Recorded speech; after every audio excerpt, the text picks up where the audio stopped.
The world that's been created was created by Michael McMillan.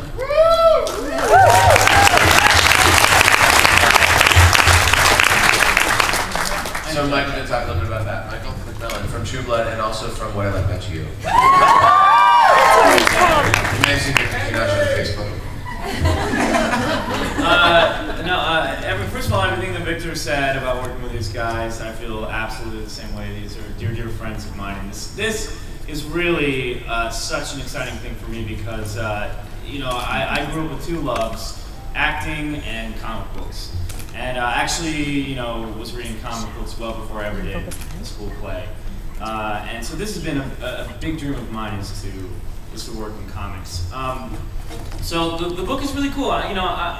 I'm inspired by a lot of things, but Lucid comes out of one thing in particular that I've really been interested in is this historical figure named John Dee, who was Queen Elizabeth I's court magician, and he was an alchemist and a mathematician and a scryer and all these fun medieval magical things. And he was an advisor, and he would tell everyone to go to war. He would tell everyone to have parties. He would tell everyone to throw weddings, even though she never really had one, I guess. Maybe he told her never to get married, I don't know.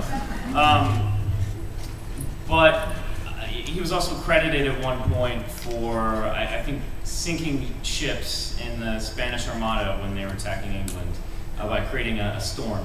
And this was something that historically he was known for. So this is a really cool idea, and it got me thinking, like, what if we had that today? What if, like Barack Obama had like some ass-kicking combat mage, trying to solve the problems of the free world? It'd be really kind of a cool thing.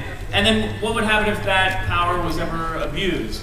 So Lucid takes place in an alternate universe, parallel universe, where all the world powers have working for them these black ops combat mages. I've sort of coined them with the affectionate term of secret magents, which I don't know if we'll actually use in the comic, but it's kind of become our affectionate term for them. And they're running around in secret, behind the scenes, working in counterintelligence, protecting the national interest, waging secret wars. So this is a world where it's modern times.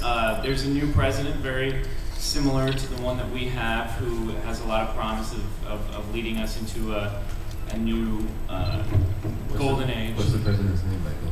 It's Narak Guma.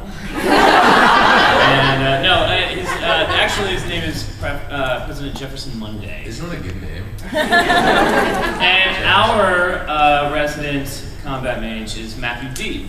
And he is a descendant of John Dee. So I'm trying to tie in this historical thing into, it has these historical roots that have spawned this big mythological, fantastical, modern world where magic is bubbling beneath the surface. So I'm really excited about it. I think it's going to be really fun. I'm an avid comics reader, and one of the things that's really important to me is that comics are fun, and comics are an escape. And that's all my favorite comics have a sense of humor. They're as sexy as they are action-packed.